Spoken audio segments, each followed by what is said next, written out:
Good morning all of student CDNP higher secondary school Shivra में online classes में आपका स्वागत है। आज हम क्लास 11th की केमिस्ट्री का फर्स्ट चैप्टर में रासायनिक संयोग के नियम के बारे में अपन को पढ़ना है, लॉ ऑफ केमिकल कॉम्बिनेशन। इसके बिफोर में, इसके पहले हमने किसकी स्टडी किया था कि ब्रांचेस ऑफ शाखाएं और उसके आगे इम्पोर्टेंस क्या होते हैं और नेचर ऑफ मैटर के बारे में मैंने कल आप लोगों को बताया था क्या होता है नेचर ऑफ मैटर। और मैंने सारे स्टूडेंटों को होमवर्क करने के लिए भी दिया है, ठीक।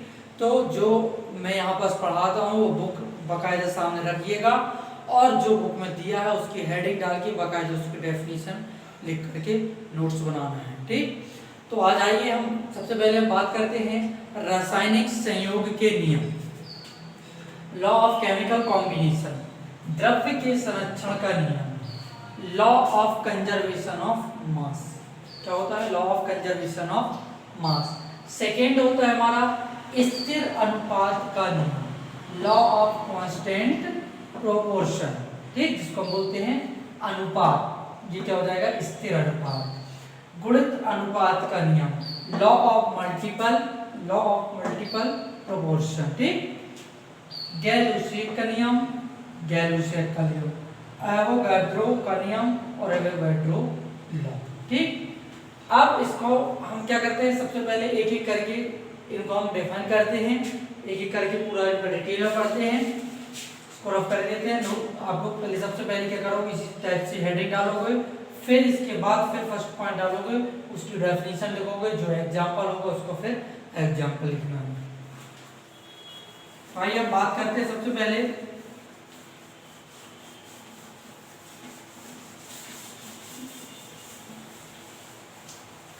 द्रव्य के संरक्षण का नियम, conservation of law. Conservation of law क्या होता है कि किसी भी रासायनिक अभिक्रिया में भाग लेने वाले पदार्थों की मात्राओं का योग रासायनिक क्रिया से बने पदार्थों की मात्रा के योग के बराबर होता है। इसमें सीधा सिंपल से क्या होता है कि केमिकल रिएक्शन के लिए जितना भी मैटर, क्या है, केमिकल रिएक्शन के लिए जितने भी मैटर की क्वांटिटी, मात्रा का योग होता है, उतना ही क्या होगा, जो न्यू प्रोडक्ट बनेगा हमारा, एक नया उत्पाद या पदार्थ, एक नया पदार्थ बनता है रासायनिक क्रिया करने के बाद, उसे बोला जाता है द्रव्य के संरक्षण का नियम। क्या बोला जाता है? द्रव्य के संरक्षण का नियम। किसी भी रासायनिक अभिक्रिया में भाग लेने वाले पदार्थों की मात्रा का योग रासायनिक क्रिया में बने पदार्थों की मात्रा के योग के बराबर होता है। मतलब हमने कितना मिलाया और जो बना वो भी क्या होता है, दोनों इक्वल मात्रा में होते हैं, या क्या होते हैं, इक्वल होते हैं। इसे बोला जाता है द्रव्य के संरक्षण का नियम। जैसे कि हम एग्जांपल के लिए आपको बताते हैं कि द्रव्य के संरक्षण में सीधा सा क्या बताया कि किसी भी रासायनिक अभिक्रिया में भाग लेने वाले पदार्थों की मात्राओं का योग रासायनिक अभिक्रिया में बने पदार्थों के योग के बराबर होता है। जैसे एक एग्जांपल के लिए हमने बताया कि ये हमारा क्या है, A प्लस बी, ठीक। इससे क्या, ये क्या हमारा रिएक्टेंट अभिकारक है। अब उत्पाद क्या बनेगा, C प्लस डी बनता है। क्या बनेगा? C plus D. तो इस नियम में यही बताया है कि जितनी मात्रा हम इसकी मिलाते हैं और या इसका जितना भी मास होता है वो क्या होता है, यहाँ भी जो न्यू प्रोडक्ट बनेगा वो उतने ही मास का होगा। सीधा सिंपल सा एक एग्जांपल और हम बताते हैं आप लोगों को। जैसे कि हमने कोई नया प्रोडक्ट बनाते हैं तो उसमें क्या होता है, सबसे पहले हम ये जान लें कि मास होता है। मास को ना तो हम प्रोड्यूस कर सकते और ना ही उसको डिस्ट्रॉयड कर सकते, ना ही उसे उत्पन्न किया जा सकता और ना ही उत्पन्न किया जा सकता, ठीक। दो चीज होती हैं। जैसे कि एग्जांपल में हमने क्या बताया कि इसको बुक का एग्जांपल देखो, एक फ्लास्क में क्या लेते हैं, एक फ्लास्क में कुछ रेत भरकर उसके ऊपर फास्फोरस का टुकड़ा रखते हैं और फ्लास्क में मुंह को कॉर्क से कसकर बंद करके फ्लास्क को तौलते हैं, ठीक। हमने क्या लिया, एक फ्लास्क लिया, फिर उसमें क्या डाल दी, कुछ रेत डाल दी और उसके ऊपर क्या डाल दिया, फास्फोरस के कुछ टुकड़े डाल दी या रख दिए उसमें, और फ्लास्क के मुंह को कॉर्क से हमने क्या कर दिया, बंद कर दिया। क्या कर दिया, बंद कर दिया। फिर उसको हम क्या करते हैं, तौलते हैं। ठीक, तौलने के बाद क्या करेंगे, फिर फ्लास्क को गर्म करते हैं, फिर फास्फोरस जलने लगता है। जब फ्लास्क को हम गर्म करेंगे तो फास्फोरस क्या हो जाएगा, हमारा जलने लगता है और फ्लास्क फास्फोरस पेंटा ऑक्साइड के धुएं से भर जाता है। ठीक, और फ्लास्क को ठंडा करके पुनः तौलते हैं। तो यह देखते हैं कि फ्लास्क को गर्म करने से पूर्व और बाद में उसके भार में किसी भी प्रकार का कोई अंतर नहीं आया। अब समझ में आया। एग्जाम्पल में क्या बोला था, एक फ्लास्क में हमने रेत डाली, फास्फोरस के कुछ टुकड़े डाल दिए और उसके बाद हमने क्या कर दिया, तौल दिया उसको कि इसका मास कितना है, वजन कितना है। ठीक, द्रव्यमान। फिर तौलने के बाद क्या किया, हमने उसको गर्म किया, अरे ठंडी वस्तु हमने तौली, फिर गर्म किया तो उससे क्या निकलता है, धुआं। कौन सा धुआं निकलता है कि पेंटा ऑक्साइड के धुएं से वो फ्लास्क हमारा भर गया। क्या हो गया, भर गया। जब भर गया तो कुछ देर बाद क्या हमने ठंडा होने के लिए रख दिया, फिर तौलते हैं। तो उस पहले की मतलब जो हमने क्या किया था, प्रोडक्ट लिया था, वो उसके पहले और बाद में, मतलब बनाने से पहले और बनने के बाद भी उसके वजन या मास के द्रव्यमान में किसी भी प्रकार का कोई अंतर नहीं आया। उसे बोला जाता है द्रव्य के संरक्षण का नियम, law of conservation of mass. ठीक, रासायनिक अभिक्रिया में न द्रव्यमान को न तो प्रोड्यूस कर सकते और ना ही हम उसको डिस्ट्रॉय कर सकते हैं। अब ए, हम इसको जैसे कि डब्ल्यू ए मान लें इसको, प्लस इसको क्या मान लें, डब्ल्यू बी मान लें। अब यहां क्या हो जाएगा, ये डब्ल्यू सी प्लस ये हमने क्या बता दिया, डब्ल्यू डी। क्या होता है, इसके इक्वल में ये क्या होता है, पदार्थों का योग, मतलब पदार्थों की मात्राओं का योग जो हमने मिलाया और उससे जो बना उसके इक्वल में होता है। तो W A plus W B equal क्या हो जाएगा हमारा, W C plus W D. ये हमने एग्जाम्पल के लिए आप लोगों को बताया और एक बुक में जो एग्जाम्पल दिया है उसको मैंने भी डिफाइन कर दिया। ठीक, अब इसको हम क्या बोलते हैं, ये रिएक्टेंट अभिकारक। क्या हो जाएगा हमारा, अभिकारक, और ये क्या हो जाएगा हमारा, उत्पाद, प्रोडक्ट जो हमारा प्रोडक्ट न्यू बना, और ये क्या हो जाएगा, रिएक्टेंट। तो वो शायद समझ में आ गया होगा। ठीक, अब नेक्स्ट देखते हैं अपन स्थिर अनुपात का नियम।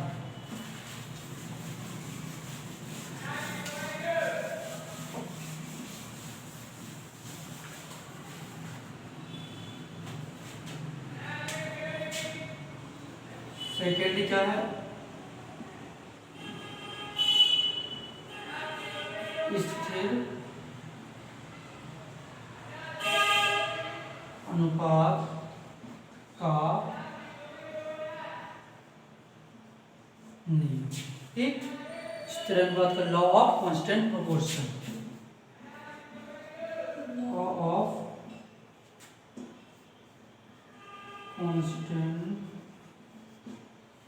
Constant proportion.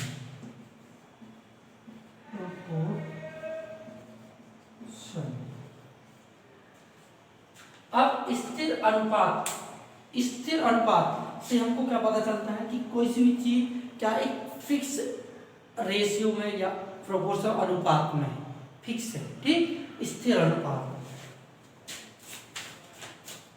तो प्रत्येक रासायनिक यौगिक में उसके अवयवी तत्भार अनुसार सदैव एक निश्चित अनुपात में पाए जाते हैं, चाहे वह यौगिक किसी भी विधि से प्राप्त किया गया हो।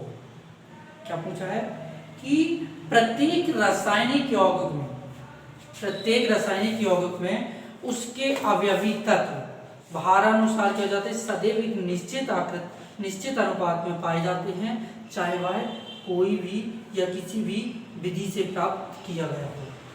क्या लिखेंगे कि a chemical compound obtained from by source और प्रिपेयर्ड बाय एनी मेथड से, हमने क्या किया कि कोई सा भी केमिकल कंपाउंड है जो सब्सटेंट ऑब्टेन्ड फ्रॉम प्राप्त होगा, जो source prepared by any method, कोई सी भी मेथड से, ठीक, has the same chemical composition is the constituent by weight, उसका वेट क्या रहेगा, जितना है उतना ही रहेगा, उसमें किसी भी प्रकार का क्या हो जाएगा, एक्सचेंजिंग, ना हमको हमने पहले ही बताया था कि ना तो उसको डिस्ट्रॉय कर सकते और ना ही हम उसको प्रोड्यूस कर सकते, मतलब उत्पन्न कर सकते, ठीक। जैसे कि H2O,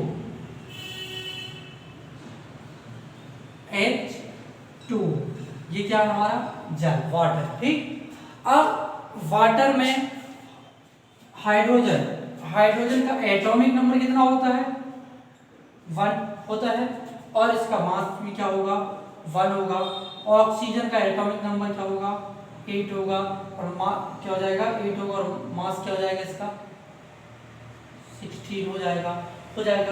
तो वाटर को हम, चाहे वो नदी हो, तालाब हो, चाहे बारिश का पानी हो, किसी भी प्रकार का पानी हो, वो ओनली 2 गैस, मतलब हाइड्रोजन और ऑक्सीजन से मिलकर ही बनेगा, प्लस इसका जो मास होगा वो क्या होगा, स्थिर होगा। क्या होगा, स्थिर होगा। इसे ही बोला जाता है स्थिर अनुपात का नियम। क्या बोला जाता है, स्थिर अनुपात का नियम, ठीक। H2O प्लस O, जैसे कि हाइड्रोजन में अपन क्या बोल देते, H2 प्लस ऑक्सीजन, ठीक। इससे क्या बन गया, H2O बन गया ना। हम इसको किसी भी तरीके से, एक बार बता देता हूँ कि चाहे वर्षा का पानी हो, नदी का, कुएं का, तालाब का, ठीक, चाहे बोरवेल्स का, ठीक है, नलकूप का पानी हो, उसमें क्या रहेंगे, हाइड्रोजन और ऑक्सीजन की मात्रा रहेगी जो, या उनका अनुपात रहेगा, मात्राओं का अनुपात निश्चित ही होगा, ठीक। उसमें किसी भी प्रकार की कोई वो नहीं होती, ठीक। थर्ड क्या है हमारा, गुणित अनुपात का नियम।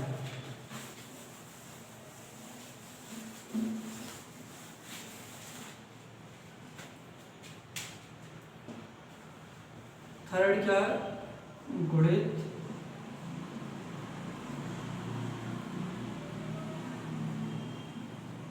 अनुपात का नियम, लॉ ऑफ मल्टीपल प्रोपोर्शन।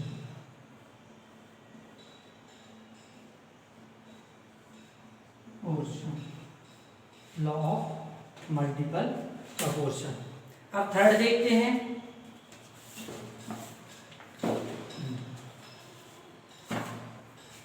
जब दो तत्व आपस में संयोग करके 2 या 2 से अधिक यौगिक बनाते हैं।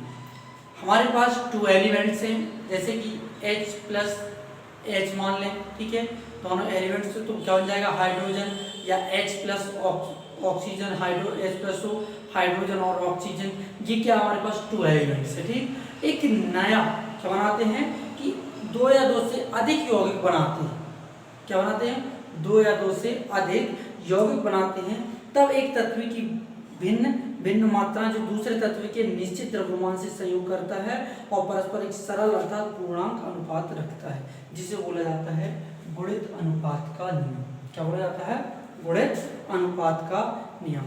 जब 2 तत्व आपस में, हमारे पास 2 एलिमेंट्स हैं, क्या है, 2 एलिमेंट्स हैं, ठीक है, वो आपस में जब क्या करते हैं, संयोग करते हैं, ठीक, संयोग करते हैं, उनमें क्या होगा, सहसंयोजकता बल जब संयोग करेंगे तो उससे 2 या 2 से अधिक, 2 मोर देन 2 सब्सटेंस या मटेरियल मैटर जो भी, ठीक, तो बनते हैं, जो 2 या 2 से अधिक यौगिक बनते हैं, उसे बोला जाता है गुणित अनुपात का नियम।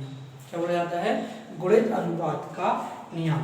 जैसे कि विद एग्जांपल हमारा कॉपी में बुक में ही दिया है इसका कि कार्बन प्लस 1/2 ऑक्सीजन लिखा है O2। जब इन दोनों का रिएक्शन करेंगे या केमिकल रिएक्शन होगा इनका तो क्या बन जाएगा CO कार्बन मोनोऑक्साइड। क्या बन जाती है, कौन सी गैस बनती है, कार्बन मोनोऑक्साइड।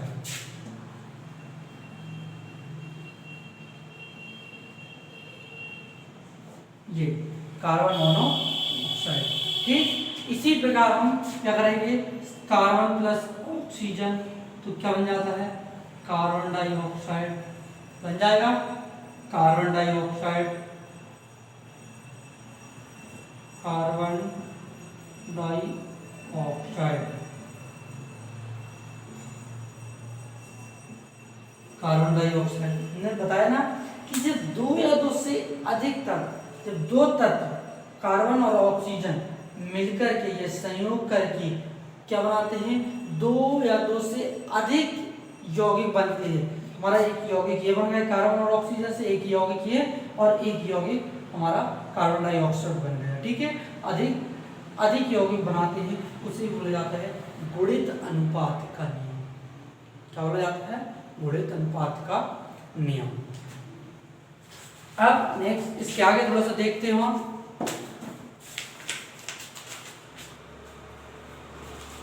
नाइट्रस ऑक्साइड, ठीक, थोड़ा सा एक टेबल बनाते हैं।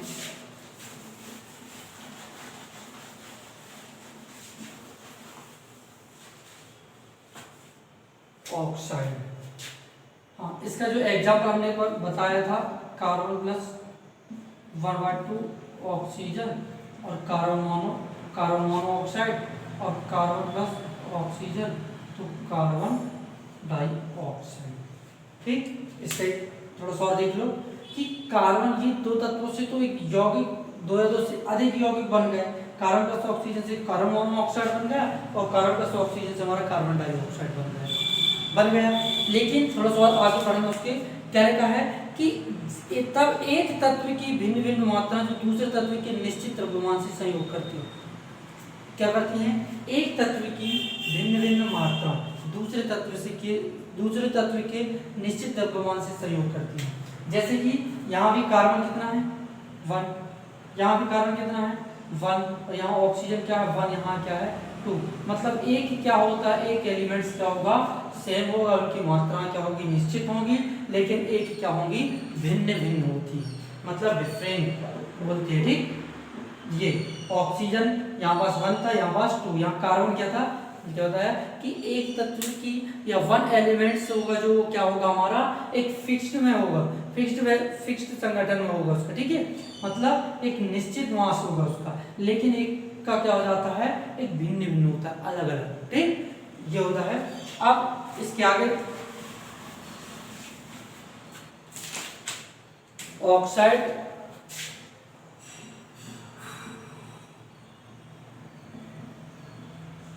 और यहाँ क्या लिखा है, नाइट्रोजन और ऑक्सीजन के भारों का अनुपात। नाइट्रोजन व ऑक्सीजन के भारों का अनुपात। ठीक, अनुपात।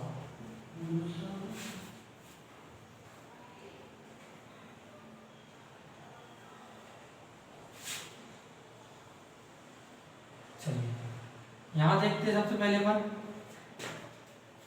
पहला क्या लिखा है हमारा, पहला क्या लिखा है, nitrous oxide N2O, nitrous oxide, इसको बोला जाता है हास्य गैस, हंसाने वाली गैस। कौन सी होती है, नाइट्रस ऑक्साइड।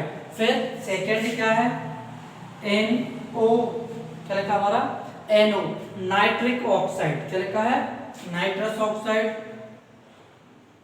Nitrous oxide. और नाइट्रिक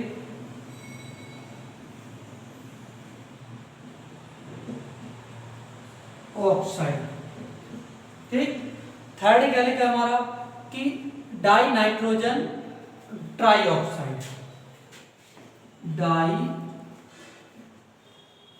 NO2O3, डाई नाइट्रोजन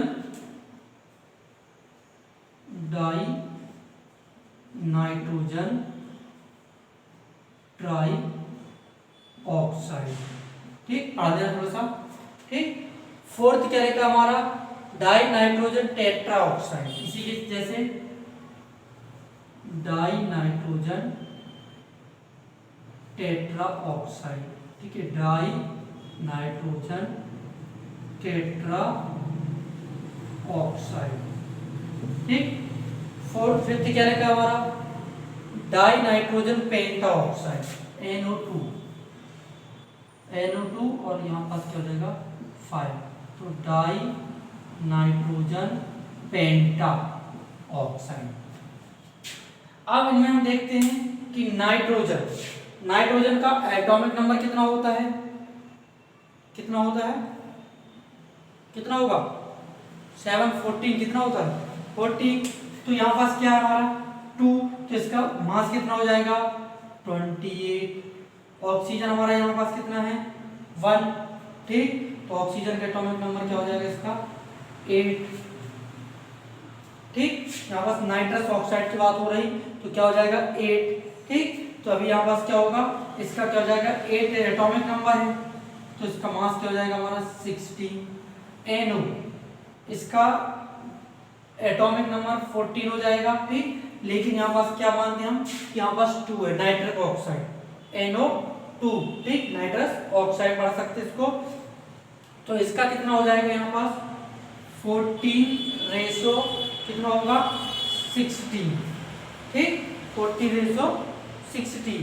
अब यहाँ पास देखते हैं 28 रेशियो, यहाँ भी क्या हो, यहाँ क्या हो जाएगा 3 है, तो 8 इंटू 8 करेंगे तो क्या हो जाएगा हमारा 64, इस पर 48, क्या हो जाएगा 48। यहाँ क्या हो जाएगा, यहाँ भी 28 रेशियो क्या हो जाएगा, ये 4 है, तो क्या हो जाएगा 64। यहाँ भी क्या हो जाएगा हमारा 28 और ये 5 है, तो यहाँ पास क्या हो जाएगा हमारा 80 हो जाएगा 80। ठीक, अब क्या देखना है हमको कि एक वन एलिमेंट से हमको क्या करना है सेम करना, और एक क्या होगा हमारा डिफरेंट होगा, क्या होगा डिफरेंट होगा। तो हम 28 में 2 का डिवाइड कर रहे हैं या 42 में 2 का मल्टीप्लाई कर रहे हैं। ठीक, दो में से एक हम कर सकते हैं, क्योंकि हमको एक को क्या करना है वन एलिमेंट्स को हमको सेम करना है। यदि हम इसको 28 ही लिखेंगे तो 14 में हम 2 मल्टीप्लाई कर देंगे। ठीक, तो कितना हो जाएगा हमारा 28, फिर यहाँ पास क्या हमारा 28, यहाँ भी क्या हमारा 28, यहाँ भी क्या हमारा 28, ये सारे सेम हो गए निश्चित एलिमेंट्स हो गए हमारे। अब बात आती है क्या ऑक्साइड की। ठीक, यहाँ पास इसका कितना है मास नंबर, मास कितना है 60, तो इसका क्या हो जाएगा यहाँ पास 8 हो जाएगा, कितना हो जाएगा 8 हो जाएगा। यहाँ पास क्या हो जाएगा 6 हो जाएगा, यहाँ पास क्या हो जाएगा हमारा सॉरी 16, यहाँ पास 24, फिर क्या हो जाएगा 32, फिर क्या हो जाएगा 40।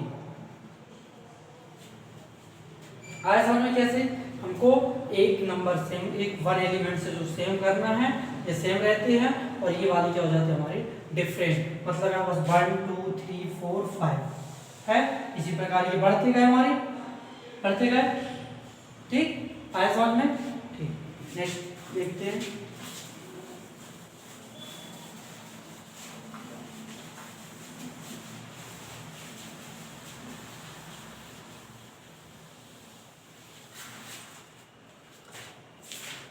फोर्थ देखते हैं गैर-लूसेक का नियम। गैर-लूसेक ने क्या बोला है, गैर-लूसेक का नियम फोर्थ,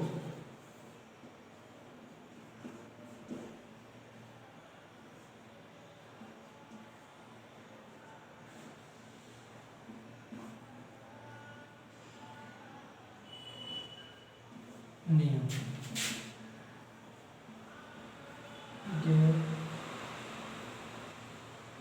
यूसेट लॉ। ठीक, जब गैसें आपस में संयोग करती हैं तो उनके आयतनों में सरल अनुपात होता है। जब दो गैसें क्या हो जाती हैं, आपस में क्या करेंगी, संयोग करेंगी, मिलेंगी, ठीक है, तो क्या होगा, उनमें सरल रेशियो होगा, एक सिंपल रेशियो बनता है। और यदि उनके संयोग से बना हुआ पदार्थ भी गैस हो तो उसका आयतन भी क्रियाकारकों गैसों के आयतन के सरल अनुपात में होगा। कैसा होगा कि हमने दो गैसों को मिलाया, क्या किया, टू गैस हमारे पास है और टू गैसों को हमने क्या कर दिया, मिक्स कर दिया, तो थर्ड क्या बनेगा हमारा, हाइड्रोजन क्लोराइड, सॉरी HCl क्या बनेगा, हाइड्रोजन क्लोराइड। ठीक, और ये क्या होगा, लिक्विड फॉर्म में, लेकिन इसका रेशियो भी कैसा होगा, सिंपल होगा। क्या होगा, सिंपल, ये सरल अनुपात में होगा। तो gases combine with each other in the simple ratio और द और ऑफ देयर वॉल्यूम। क्या करेंगे, सिंपल रेशियो और उनका वॉल्यूम भी क्या होगा, simple. If a product is a get it the also bears the simple ratio with the volume of reactant provided all volumes are the measured under similarity condition। क्या जाते हैं, similarity condition में हमको show करता है। तो इसका example सबसे पहले क्या हो जाएगा, जैसे कि लिखा है हाइड्रोजन, हाइड्रोजन क्या है, गैसीय फॉर्म में H2, ठीक, गैसीय फॉर्म में है, प्लस क्लोरीन भी क्या है, गैसीय फॉर्म में है। ठीक, क्या है, क्लोरीन भी हमारे क्या है, गैसीय फॉर्म में है। तो इसका 1 मोल और इसका 1 मोल, ये क्या बनाएंगे यहाँ पास, HCl, और क्या बनाएंगे, एक और HCl,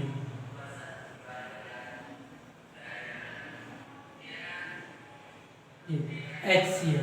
तो यहाँ क्या हो गए, 1 मोल इसका और 1 मोल इसका, तो यहाँ पास क्या हो गया हमारा, ये 2 मोल हो गए। कितने मोल्स हो गए, यहाँ पास 2 मोल। ठीक, 2 मोल्स हो गए। अब इनका वॉल्यूम भी क्या हो जाएगा, यहाँ पास 1 वॉल्यूम था, यहाँ भी 1 वॉल्यूम, और यहाँ पास क्या हो गया हमारा 2 वॉल्यूम। ठीक, ये है गैर-यूसेक का नियम या गैर-यूसेक ऑफ लॉ। ठीक, मतलब हमने गैस और गैस का क्या किया, कंबाइन किया। ठीक, तो हमको क्या मिला, HCl, क्या मिला, HCl हाइड्रोजन क्लोराइड। ठीक, तो इसमें क्या हो जाते हैं, सिंपली मतलब इन दोनों को ऐड करके हमने क्या बना दिया, HCl बना दिया और हमको 2 वॉल्यूम मिला। अब फिफ्थ देखते हैं,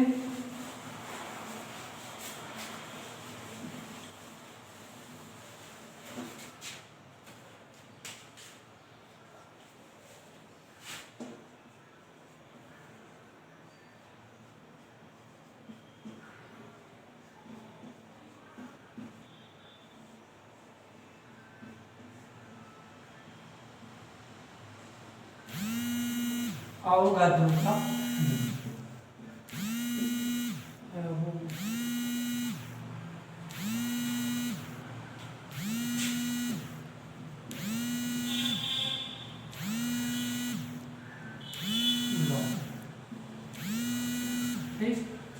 अब एवोगाड्रो क्या कहते हैं, एक साइंटिस्ट थे सन 1811 में एवोगाड्रो ने यह नियम प्रतिपादित किया जिसके अनुसार समान ताप मतलब टेम्परेचर और प्रेशर ये क्या रहेंगे, हमारे सेम रहेंगे, गैसों के समान आयतनों में अणुओं की संख्या बराबर होनी चाहिए। उदाहरण के लिए समान ताप पर समान पर दो लीटर के पानी में उपस्थित हाइड्रोजन, हीलियम और कार्बन डाइऑक्साइड और सल्फर डाइऑक्साइड गैसों के अणु की संख्या समान होगी। वास्तव में एवोगाड्रो ने ही अणु की संकल्पना प्रस्तुत किया था। अब ये क्या कहते हैं, यदि H2 hydrogen gas, oxygen hydrogen gas, ठीक, क्लोरीन हाइड्रोजन गैस या कार्बन डाइऑक्साइड हाइड्रोजन गैस, ठीक, यदि इनको टेम्परेचर और इनका प्रेशर सेम रहेगा, तीनों क्या रहेगा, सेम रहेगा, तो इनके जो मोल्स होंगे क्या होंगे, इनके अणुओं की संख्या, हाँ मोल्स जो होंगे वो भी क्या होंगे, सेम होंगे। मतलब एक कंडीशन हम यहाँ ये बना देते हैं, ये ठीक, ये H2O2 CO2 hydrogen oxygen carbon dioxide, इनको यदि प्रेशर टेम्परेचर इन तीनों को सेम दिया जाता है तो इनके मोल्सों की संख्या भी क्या होगी, द नंबर्स ऑफ मोल्सों का नंबर क्या होगा, सेम होगा। एवोगैड्रो ने ये लॉ दिया था, ठीक। एक सिंपल सा है और सारे 5 प्रकार के मैंने लॉ पढ़ा दिए, ठीक। तो सबसे पहले इसकी हेडिंग डालना, रासायनिक संयोग के नियम, लॉ ऑफ केमिकल कॉम्बिनेशन, ठीक। फर्स्ट नंबर डालना, सबसे पहले 5 नोट करना उनके हिंदी प्लस इंग्लिश में, और क्या करना, फिर फर्स्ट डाल करके पूरे इनके डिटेल में लिखना है, ठीक। मैं आशा करता हूँ कि आप लोगों को शायद समझ में आ गया होगा, ठीक। और अब नेक्स्ट में पढ़ेंगे अपन डाल्टन के बारे में, डाल्टन का परमाणु सिद्धांत या theory of the Dalton of theory, ठीक। थैंक यू, जय हिंद, जय भारत।